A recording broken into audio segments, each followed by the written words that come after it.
नमस्कार बच्चों, आज हम लोग सब्जेक्ट वर्ब एग्रीमेंट के रूल नंबर 21 से करेंगे। ओके, लास्ट क्लास में हम लोगों ने रूल नंबर 20 तक पढ़ लिया था। तो चलिए शुरू करते हैं।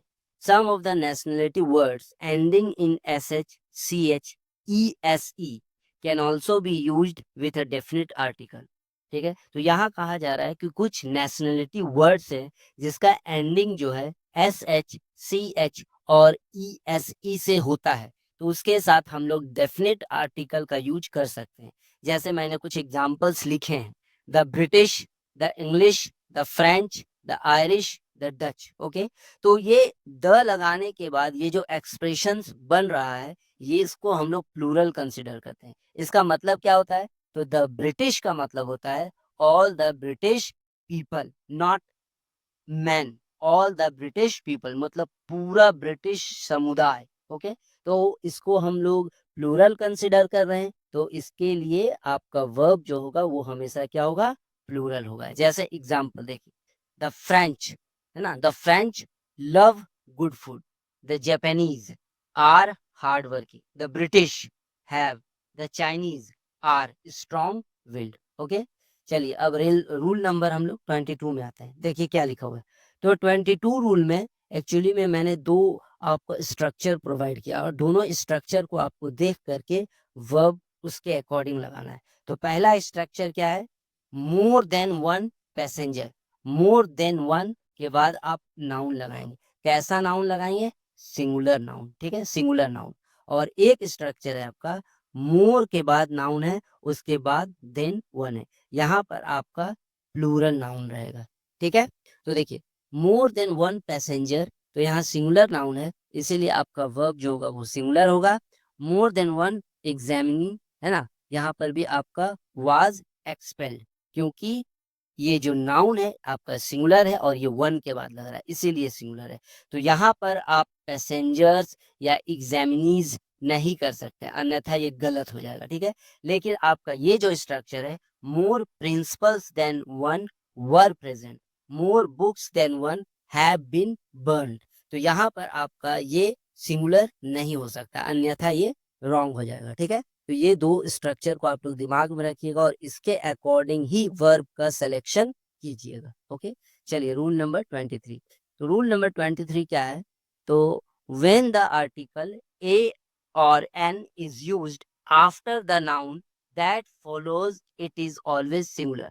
तो कहा जा रहा है कि मैनी, मैनी के बाद अगर कोई भी आर्टिकल ए और एन आ जाता है, तो उसके बाद जो आप नाउन को रखेंगे वो हमेशा क्या होगा? Singular.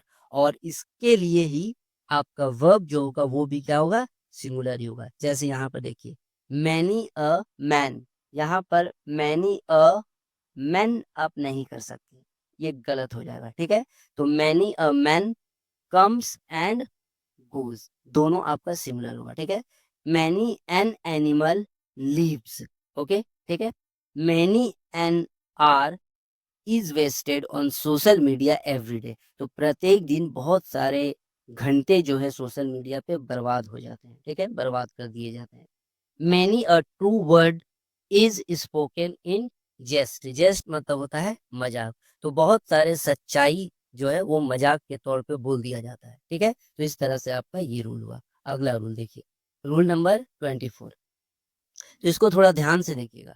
When clauses are introduced by the relative pronoun who, whom, whose, which or that, the verb agrees with the antecedent of the relative pronoun in person and number। तो यहाँ पे कहा जा रहा है कि जब कोई भी क्लॉज, है ना, रिलेटिव प्रोनाउन से इंट्रोड्यूस्ड किया जा रहा है। ठीक है, और रिलेटिव प्रोनाउन क्या? तो हु, हुम, हुज, विच, दैट। तो क्या होगा कि रिलेटिव प्रोनाउन से अगर कोई क्लॉज को इंट्रोड्यूस्ड किया जा रहा है, तो वो जो रिलेटिव प्रोनाउन है जिस नाउन के लिए आएगा, जिस नाउन के लिए लिखा जाएगा, उसके अकॉर्डिंग ही वर्ब लगेगा। तो उस नाउन को ही बोला जा रहा है एंटीसीडेंट। ठीक है, चलिए एक एग्जांपल देखेंगे तो आपको क्लियर हो जाएगा। जैसे पहले ये एग्जांपल देखते हैं, आई लाइक अ बॉय ना, I like a boy who show और शोज इंटेलिजेंस। तो यहाँ पर हिंदी क्या हो रहा है? आई लाइक अ बॉय, मैं लड़का को पसंद करता हूँ, हु मतलब कि जो क्या दिखाता हो, बुद्धिमत्ता, इंटेलिजेंस दिखाता हो। ठीक है, तो यहाँ पर हु जो है आपका रिलेटिव प्रोनाउन है और हु जो है किसके लिए आया है, तो यह बॉय के लिए आया है। ठीक है, तो अ बॉय, तो यहाँ अ बॉय जो है सिंगुलर है, इसीलिए आपका सिंगुलर वर्ब होगा। उसी तरह से आई लाइक पीपल, हु जो है किसके लिए आया है, पीपल।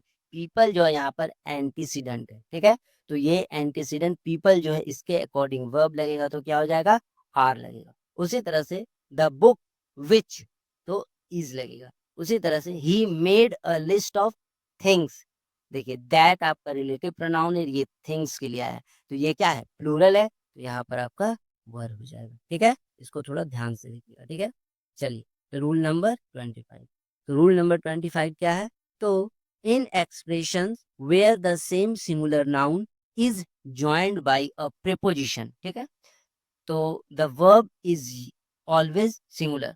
तो यहाँ पर कहा जा रहा है कि अगर आप सिंगुलर नाउन को लिखते हैं, उसके बाद प्रपोजिशन को लिखते हैं और फिर से सेम सिंगुलर नाउन को लिख देते हैं, तो आपका वर्ब जो है हमेशा सिंगुलर होगा। जैसे यहाँ देखिए, शिप आफ्टर शिप, है ना, यहाँ क्या हो जाएगा, is heading towards the shore, मतलब एक के बाद एक शिप जो है वो किनारे की ओर आ रही है। ठीक है, उसी तरह से मिस्टेक आफ्टर मिस्टेक, है ना, क्या हो जाएगा, was made during the initial setup of the experiment.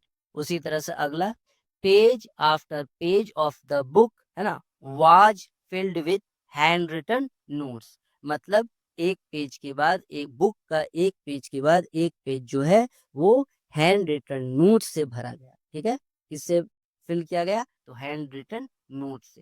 देखिए अगला, word for word is exactly how I remember the speech. ठीक है, तो यहाँ पर भी आपका वर्ड फॉर वर्ड, ये फोर जो प्रीपोजिशन है और वर्ड जो है दोनों नाउन है, इसीलिए आपका सिंगुलर वर्ब लगेगा। ठीक है, तो धन्यवाद बच्चों, और प्लीज मेरे चैनल को आप सब्सक्राइब कीजिएगा। Okay, thank you.